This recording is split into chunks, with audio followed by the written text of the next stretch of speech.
Welcome to OpenTechTalks.tv. Today we have a guest speaker, TJ Walker, who's a world renowned communication skills trainer.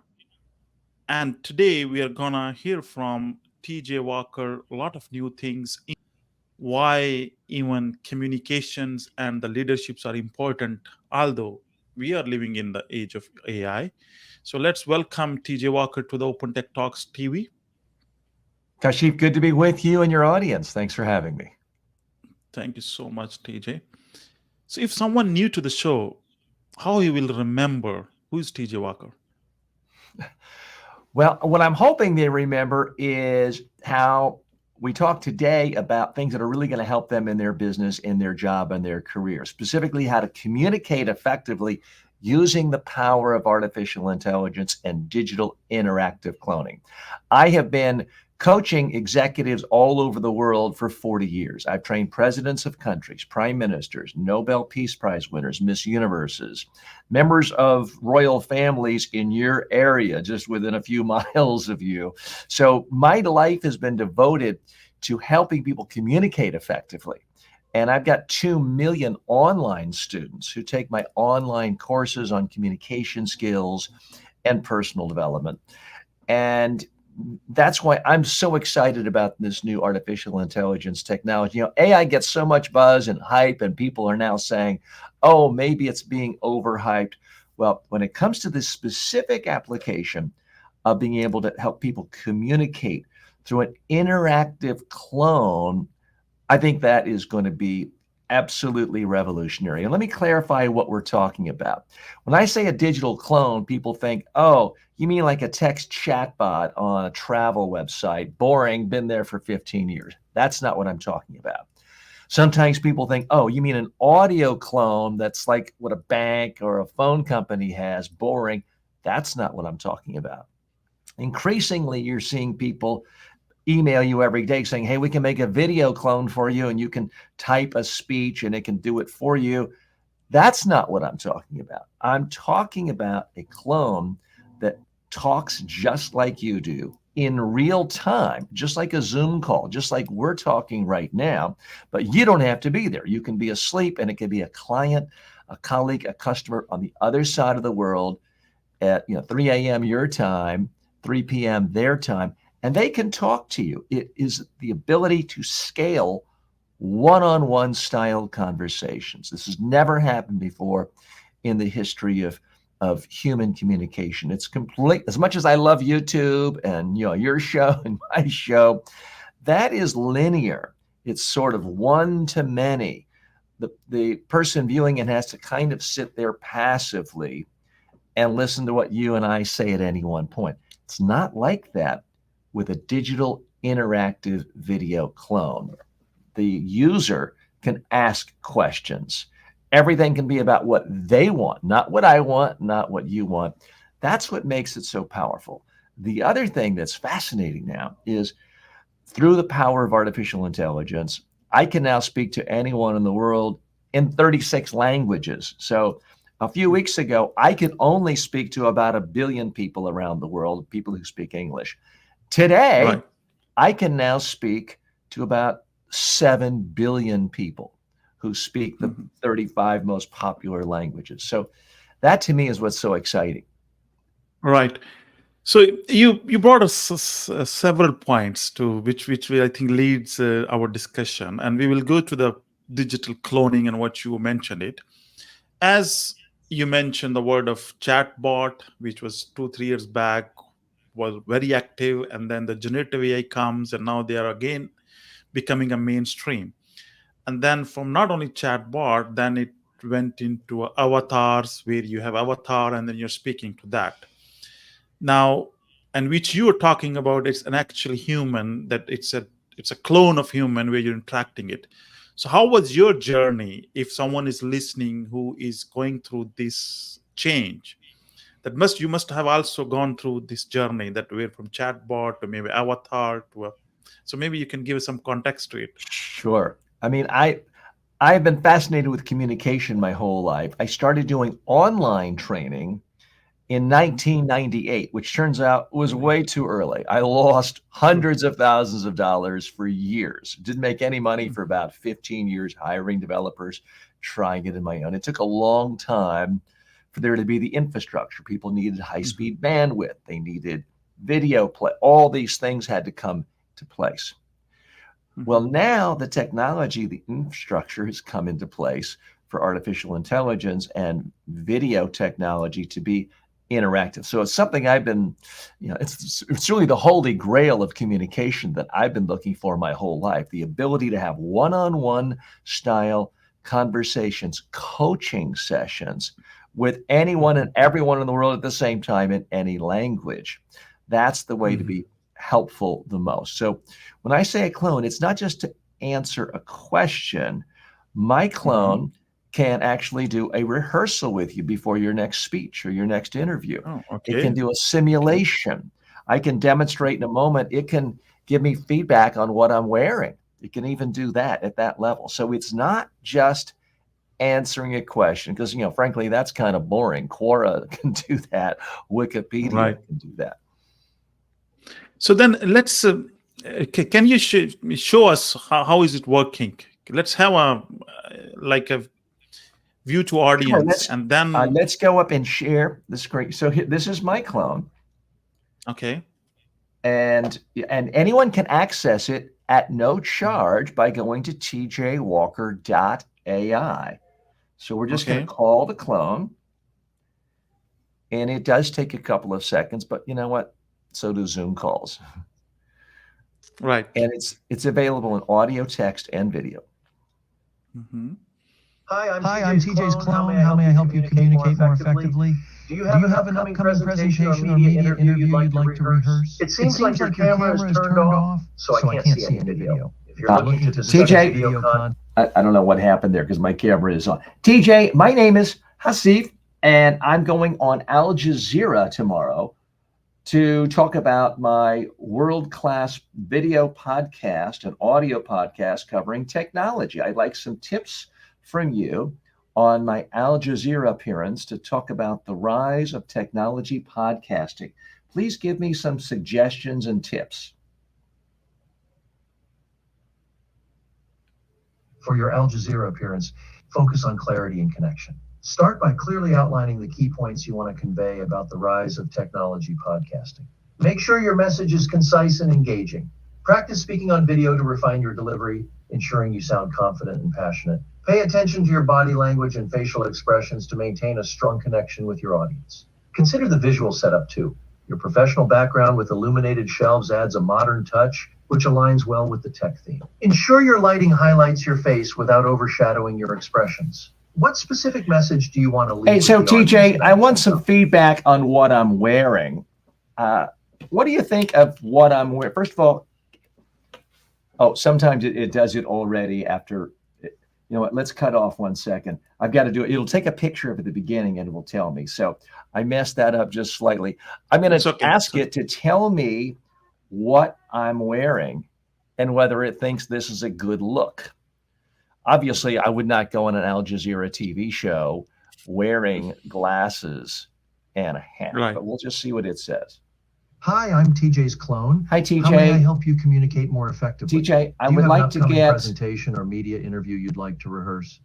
Yes, TJ, I'd like to get feedback. I've got a TV appearance coming up tomorrow on Al Jazeera.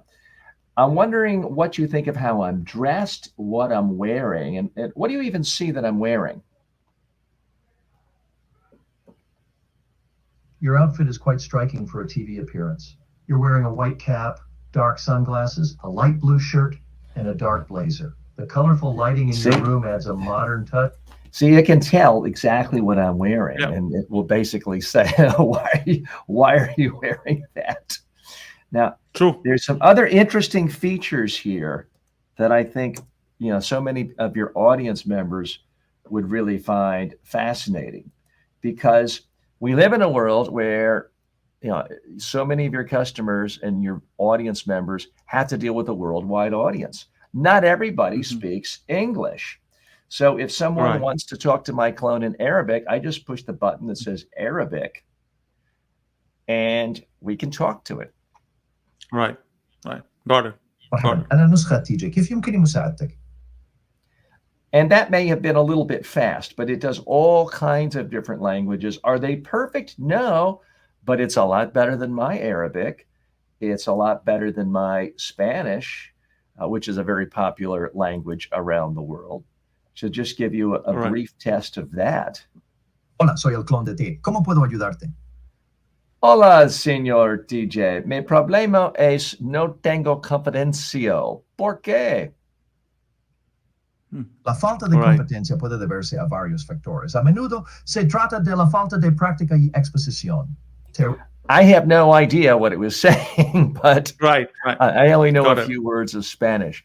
But to me, that's what's so exciting. I mean, we live in a world where billions, some say trillions of dollars is being invested in artificial intelligence. And there are a lot of IT managers now getting some skepticism from their bosses, their board of directors, saying, well, what are we getting from this? How is it really increasing efficiency? How is it helping our bottom line? And I don't know every aspect of what a large IT manager has to do managing a huge bank, but I can tell you every corporation has executives where there's more demand for their time and their expertise than they have time for.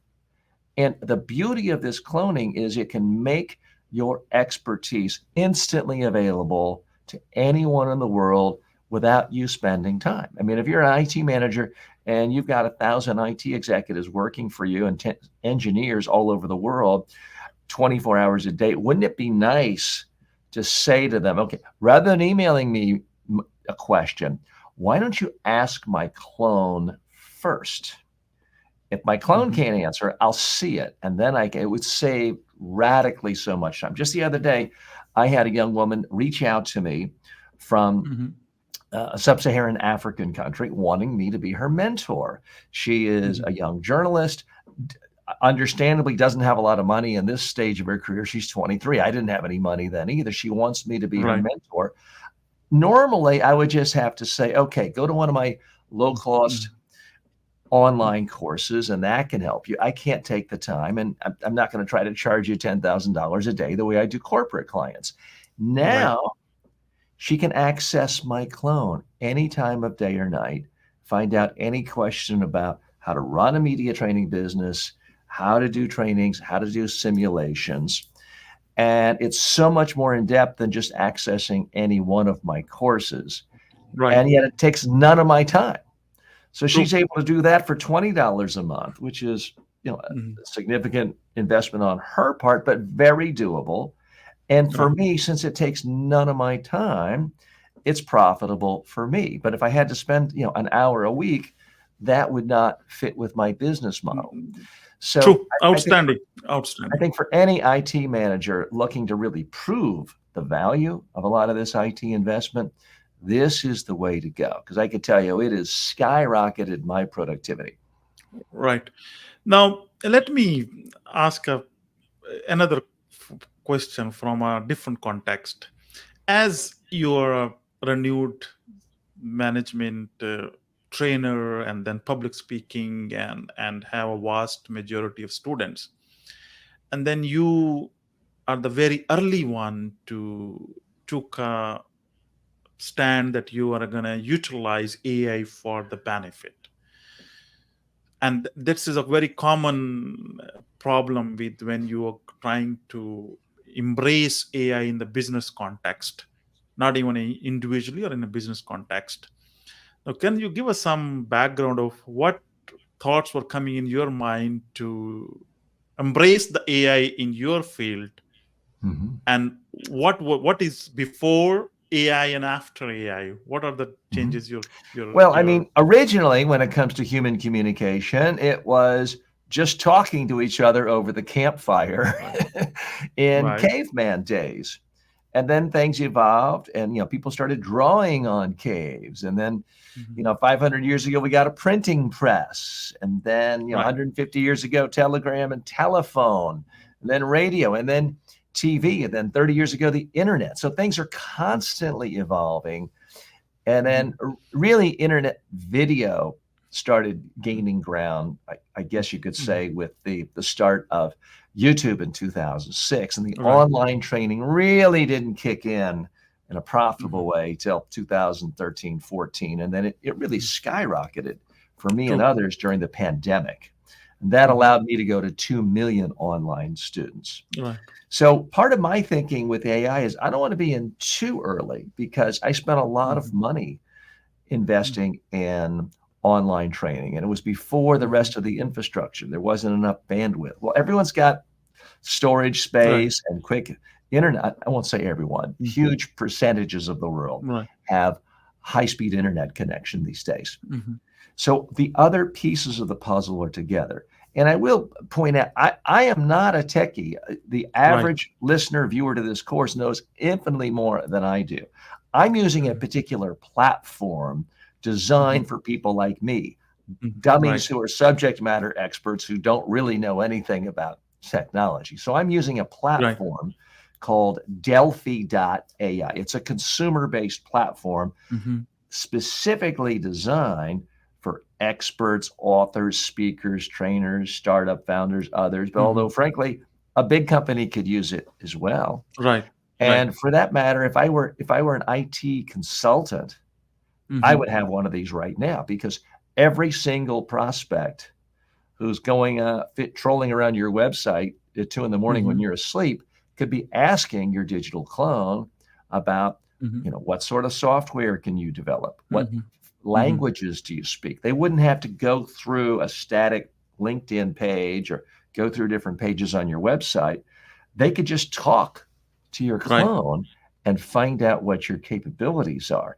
I'm going to make a prediction. Every single one of your viewers and listeners who has a LinkedIn page today is Mhm. going to have a digital video interactive clone in the future. I don't know if it's going to be Mm. 6 months or 17 years, but Mhm. it Right. is coming, because it's such a more powerful way of communicating than Mhm. forcing people to read what you want to put in front of them in the order you want. With the Right. clone, you, the user, have the ability to control what is the focus of attention right now. And that's what people like. Right. Right. So now maybe let's get some benefit of your expertise, which you train the masses, right? So in a lot of our audience, there are more of a tech folks, Mhm. and when they work on technology, they're more of on programming or coding. They're good at, but communicating to business, it's become like a language barrier between technology and a business understanding, or maybe going and presenting some technology concept in the layman terms to the common users. So what are some of the tips you can offer them based on your 2 decades of experience, Mhm. what they should be following up? Well, for starters, use your technology background to your benefit. Because if I Hmm. can't just come to you and say, hey, I've created this new software program, it is going to eliminate all your spam, save you $1 million a year. So please Hmm. cut me a check for $50,000 right now. Are you going to take my word for it? I don't think so. You're going to want Right. proof that it works. You're going to want Hmm. to see beta testing, other testing. You're going to want evidence that works. What Right. I urge engineers, technologists, computer software engineers, and Hmm. others to do anytime you're giving a presentation, Hmm. test in advance to see if it works. If you are talking to 10 product managers or your board of directors on Thursday, find 1 or 2 colleagues of similar Hmm. background and give them your presentation on Tuesday Hmm. at lunch. When you are Right. done with your presentation, ask them Hmm. every message they remember. Ask them every bullet point Hmm. and every slide they remember. Any Hmm. slide that you put up that they can't instantly remember and tell you what it's about, take that slide, tear it up, throw it in the garbage. You now have empirical evidence that it works. Hmm. No, excuse me, that it doesn't Right. work. That Throw it doesn't away. work. In the same way, if I came to you and said, hey, I've got this great new antivirus tracking software, it's going to remove all, Right. and you put it on your computer, and your computer is now taken over by viruses and it's destroyed. Are you going to use my antivirus software tomorrow? I don't think so, because you have Hmm. evidence that it doesn't work. It's Hmm. very, very easy to figure out if a presentation doesn't work. If your audience is listening to you and they can't remember what you said, it didn't work. Right. So that's the True. huge problem most people have with their presentations. They think of it as an opportunity to shovel a lot of data at people. If I just gather all the facts and put enough bullet points and speak quickly, I'll cover everything, and no one can say I left anything out, and no one can complain that I don't know my stuff. It's a very negative, defensive mentality. I define communication not if it just comes out of your mouth. If I've been talking to you for the last 21 minutes in Swahili and you don't understand Swahili, did I communicate? I don't think so. No. So communication isn't just about words coming out of my mouth. It's about you and the audience understanding the messages, Right. remembering the messages, so there's a chance they can take action. If all of those things don't happen, no communication took place. The number one problem most engineers, technologists, technical people have is they're too greedy when they're giving a presentation. Right. They try to give people all the facts and all the details, and they tell, well, it's complicated. Well, if people had to know every single fact and data point and number you did, they'd have your job. Part of your job as a presenter is to figure out of all the stuff you know, what's absolutely essential for my audience to know, and focus just on that. That's the big challenge. Okay. Thank you so much for sharing that one. And based on your experience, how do you see transformation happening in your students after attending your courses? Do you have any experience stats where, okay, after attending any courses, they transformed quickly, or maybe it's person to person, or how do you see? How you measure your results? Sure. I mean, traditionally, the work I've done for decades is in person. I bring my video camera. I fly into Dubai and work with some of the heads of the largest law firms there, and actually members of royal families in the area. I work with them, video record them, play it back. We critique it, and we do it again and again and again. We do it at least a dozen times in a day. So put it this way, the real test of a training is if at the end of the day they're saying, wow, TJ, this was the greatest ever. You're so fantastic. You really did everything beautifully. You're a wonderful trainer and speaker. If that's what they say, I know the day was a complete waste of time and money for them. What really has to happen is at the end of the day, they're pointing to a screen saying, wow, TJ, if I can be half as good as that guy or half as good as that woman, I'll be a star of our next industry conference. And they're pointing to a video of themselves. If you want to be a great communicator, you have to have a role model. I can't be your role model. Tony Blair can't be your role model. Anthony Robbins can't be your role model. Your role model for you has to be you. And you can do that through the power of video. So when I'm working with people one-on-one or small groups around the world, and I've trained people in 45 nations and have students from 200 nations.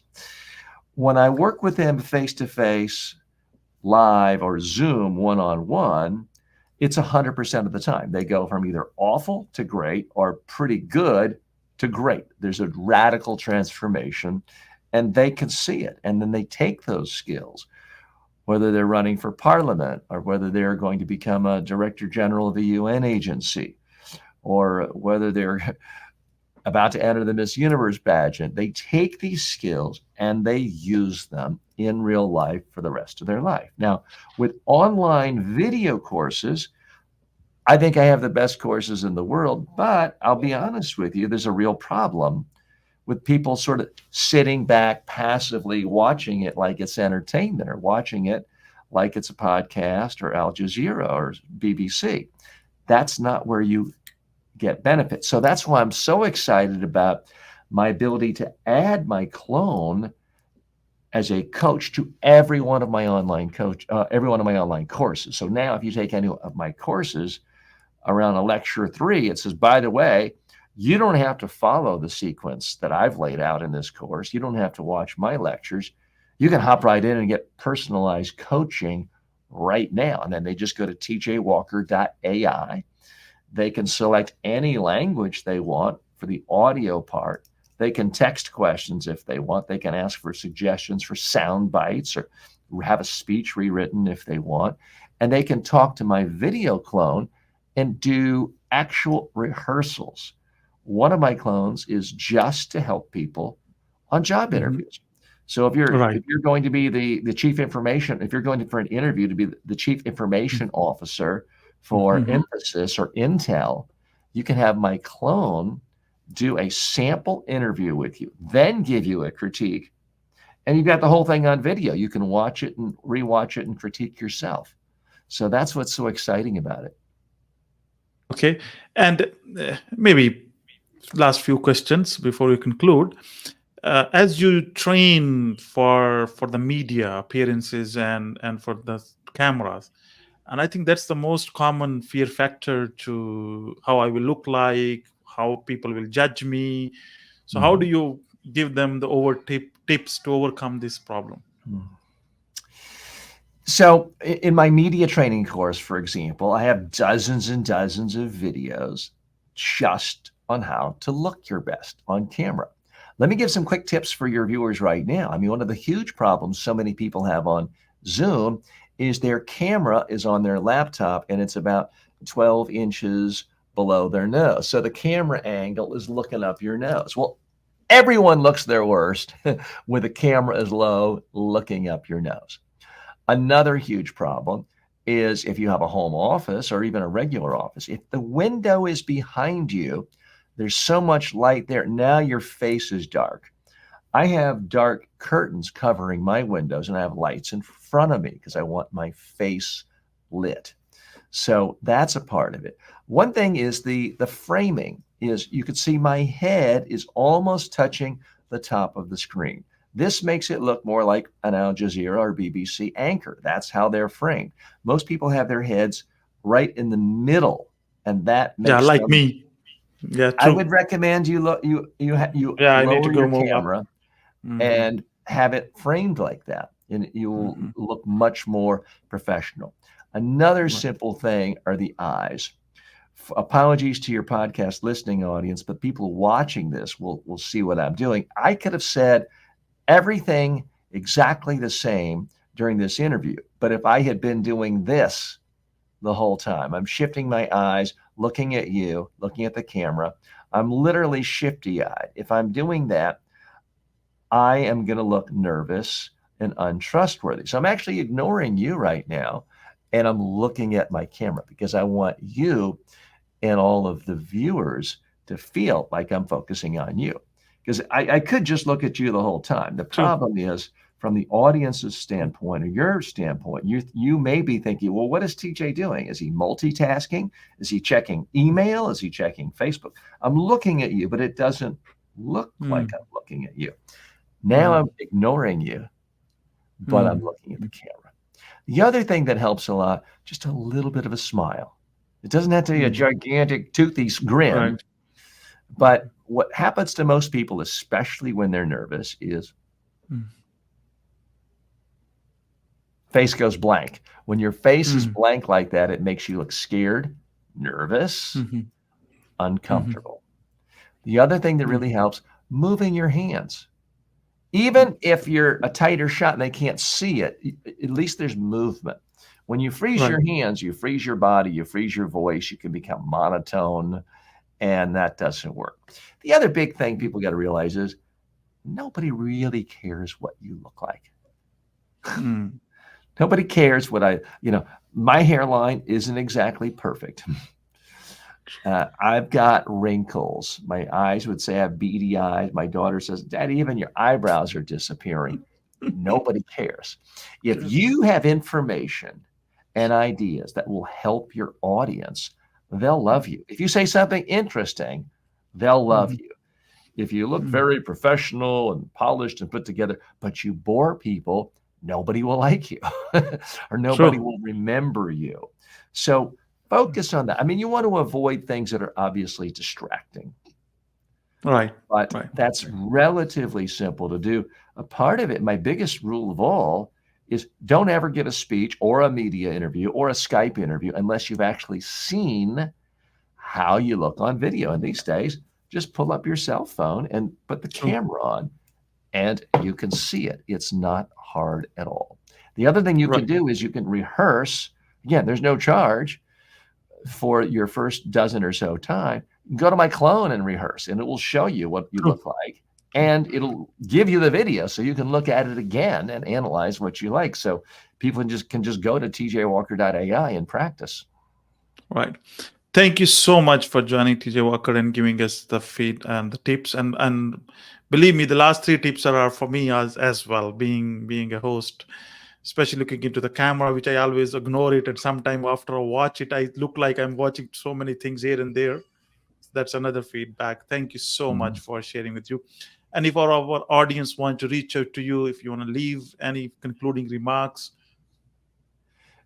Great. I really appreciate spending time with you. For people who want to improve their communication skills, go to tjwalker.ai. My clone can start helping you right away. I would also urge you, think about creating your own clone. I mean, there are platforms out there now that will let you do it for free. I mean, you may have a good, cushy job as an IT manager and there's no budget within your company. You can start learning right now at no cost if you invest a little time. So I do think that this is, it's a similar period to 1994. You're too young to remember that, but there was a time when people say, hey, have you heard of this internets thing? Why would I want to do that? Why would anyone want to be on an internet? And the people who started around 1994, who really went into it and were IT guys, by about 1998, they were selling their firms for, $30, $40, $50 million, some of them, because they had grown so much. They got in at the right time. I'm not saying this is a get-rich-quick thing, but I can tell you it's coming. It's going to revolutionize communication, and it's the perfect merger between communication technology and AI technology. So anyone who can get good at both is going to be in big demand in the future. Thank you so much, TJ Walker, for joining OpenTechTalks.tv. Really appreciate for spending your time with us and sharing your experience. Kashif, thank you, and thanks to your audience.